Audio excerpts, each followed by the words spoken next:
ang mabuting balita para sa araw na ito. Mapayapang araw ng Miyerkules sa ika-4 na linggo ng Kwaresma. Ako ay Sister Lines ng Daughters of St. Paul. Sa mabuting balita ngayon, kamustahin natin ang ating pagkaunawa sa pagkikiisa ni Jesus sa kalooban ng Diyos Ama. Pakinggan natin ito mula kay San Juan, Kabanata 5, talata 17 hanggang 30.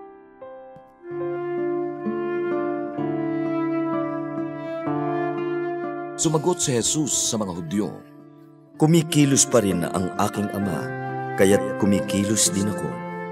Kaya lalo pa ring hinangad ng mga Hudyo na patayin siya dahil dito, sapagkat hindi lamang niya nilalabag ang araw ng pahinga, kundi sariling Ama pa ang tawag niya sa Diyos at ipinapantay niya ang sarili sa Diyos.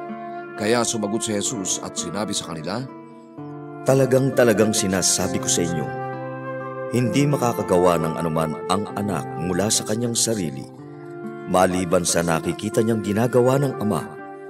Anuman ang gawin niya, paganoon din ang paggawa ng anak.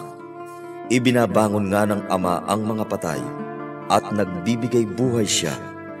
Gayon din naman binubuhay ng anak ang sinumang loobin niya.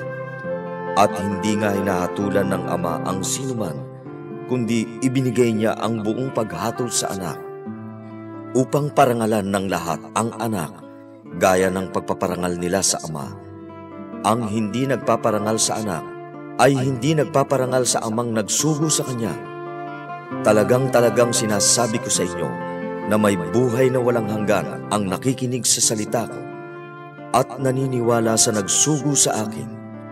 May buhay ang Ama sa kanyang sarili, gayon din naman, ibinigay niya sa anak na magkaroon ng buhay sa kanyang sarili, at ibinigay din niya sa kanya ang kapangyarihang maghukom, sapagkat anak siya ng tao.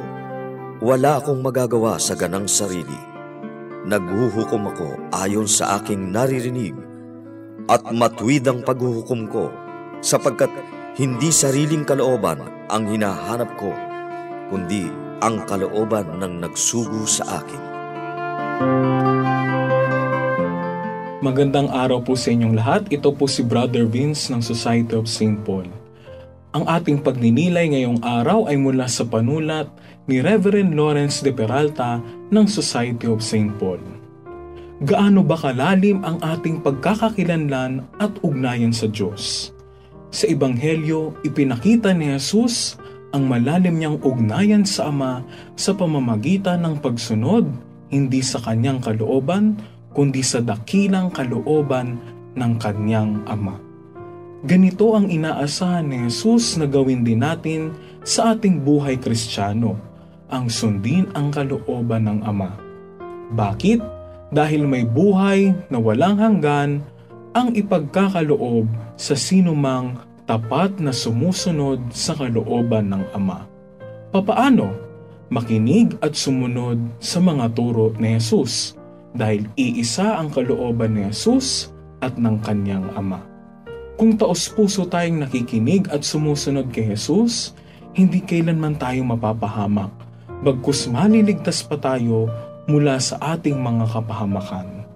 Ating alalahanin na bilang mga anak ng Diyos, musmus pa ang ating pag-unawa, kung kaya't nangangailangan pa tayo ng payo at gabay ng isang mabuting Amang nasa langit. Manalangin po tayo. Panginoong Hesus, nais ko pong sumunod sa mahal na kalooban ng Ama. Basbasan mo po ang aking mabuting hangarin at marapating maisabuhay ang iyong mga turo nang makamtan ko ang buhay na walang hanggan, kapiling ng Amang nasa langit. Amen. Isa na namang pagpapahayag ng mabuting balita ang iyong napakinggan para sa araw na ito. Makiisa sa aming misyon. Maging tagapagpahayag din ng mabuting balita sa pamamagitan ng pag-like, pag-share o pag-tag ng videong ito. At kung meron kayong mga prayer intentions, reactions o comments sa videong ito, i-message lamang kami sa Paulines Radio PH. At sa mga kababayan nating OFW, sa mga may sakit, at sa lahat ng sumusubaybay ng programang ito na humihingi sa amin ng panalangin. Asahan po ninyong ipinagdarasal namin sa Diyos ang inyong mga kahilingan. Muli, maraming salamat. Ako ay Sister Lines ng Daughters of St. Paul na nag-iiwan sa inyo ng mga katagang, ang pagsunod kay Jesus ay pagtahak sa daan ng krus ng may pagmamahal. Matutunawa tayong pasanin ang ating araw-araw na krus ng may pagmamahal. Ang mabuting balita para sa araw na ito ay hatid sa inyo ng Paulines Radio.